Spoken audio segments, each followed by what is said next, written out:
ఈరోజు బీపీలు ఎంతమంది ఉన్నారు, అంతమంది హాస్పిటల్లో ఉన్నారు. అది కన్ఫర్మ్ కదా, చెక్ చేసుకోండి. లేదంటే మళ్ళీ ట్రైన్ పై కన్ఫర్మ్ రావాలి.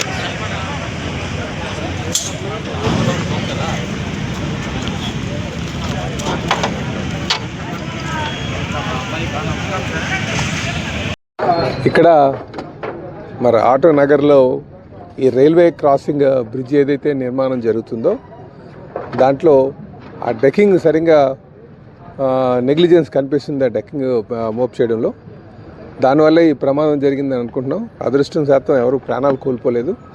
అయితే ఇది కాంట్రాక్టర్ యొక్క నెగ్లిజెన్స్ అయితే క్లియర్గా కనిపిస్తుంది. దీనికి ఎవరు బాధ్యులో వాళ్ళ పైన ఖచ్చితంగా కఠిన చర్యలు తీసుకుంటాం. మళ్ళీ భవిష్యత్తులో ఇలాగ పునరావృతం కాకుండా చూడాల్సిన బాధ్యత అందరిపైన ఉంది. అలా చర్యలు ఆదేశిస్తామని చెప్పి తెలియజేస్తున్నాం. అంటే హాస్పిటల్ అడ్మిట్ చేశారు, అందరూ అవుట్ ఆఫ్ డేంజర్ అని చెప్పారండి. ఖచ్చితంగా మనం కూడా వెళ్ళి ఎంక్వైరీ చేసి వారికి ఎవరికైనా కొంచెం ప్రాణాపాయ స్థితిలో ఉన్నా వాళ్ళకి కావాల్సిన కాంపెన్సేషన్ ఏదైనా సరే ఖచ్చితంగా వాళ్ళకి బాధితుల పక్షాన్ని నిల్చోవడం కూడా మా పనే. కాంట్రాక్ట్ అదే నెగ్లిజెన్స్ ఉంది కనుక ఆ డిపార్ట్మెంట్లో ఎంక్వైరీ చేయించి దానికి కారణాలు ఏంటి కనుక్కొని దాన్ని బట్టి తగు చర్యలు ఉంచడమా లేకపోతే కాంట్రాక్ట్ క్యాన్సిల్ చేయడమా ఇవన్నీ చేస్తామండి. ఈ యొక్క గాజువాక ప్రాంతం ఆటో నగర్లో జరిగినటువంటి సంఘటన నిజంగా చాలా బాధాకరమైన విషయం. ఎందుకంటే సుమారు 7 మంది గాయపడ్డారు, అందులో 3కి చాలా సీరియస్గా ఉంది. ఈ యొక్క బ్రిడ్జ్ నిర్మాణంలో కానీ గత సంవత్సరం నుంచి ఇది స్టార్ట్ అయింది వర్క్. కానీ వైఎస్ఆర్ కాంగ్రెస్ పార్టీలో 2024 జనవరిలో దీనికి శంకుస్థాపన జరిగింది. దాని తర్వాత 1 ఇయర్ తర్వాత ఈ కాంట్రాక్టర్ ఈ యొక్క పనులు ప్రారంభించడం జరిగింది.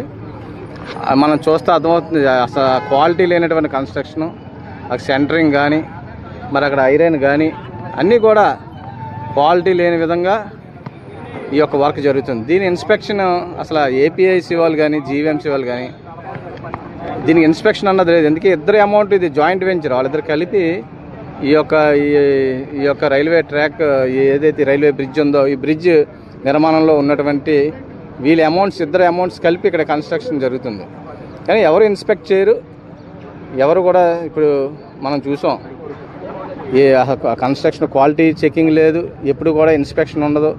ఎంత కరప్షన్. మెయిన్ ఏంటంటే ఆఫీసర్స్ విపరీతమైన పర్సంటేజ్లు కాంట్రాక్ట్ని ఇబ్బంది పెట్టడం, పర్సంటేజ్లు. అప్పుడు ఏమవుతుంది, ఆటోమేటిక్గా కాంట్రాక్టర్ తక్కువ క్వాలిటీ, తక్కువ ఈ నాణ్యత లేనటువంటివన్నీ కూడా వాడి ఈ విధంగానే మనుషులు ప్రాణాలు తీసుకునేటువంటి ఈ సందర్భాలు మనం చాలా చూస్తున్నాం. విపరీతంగా ఈ రాష్ట్రంలో 15%, 20% కాంట్రాక్టులు కలెక్షన్ చేసేస్తుంటే వర్కులు ఇలాగే ఉంటాయి. ఇలాగ ఉంటే త్వరగా రోడ్లు అయితే పోతాయి, బ్రిడ్జ్లు అయితే పడిపోతాయి, అంతే.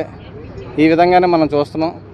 మరి దీని మీద ఇప్పటికైనా సరే కళ్ళు తెరిచి రాబోయే రోజుల్లో మరి ఉన్నటువంటి ఆఫీసర్స్ కానీ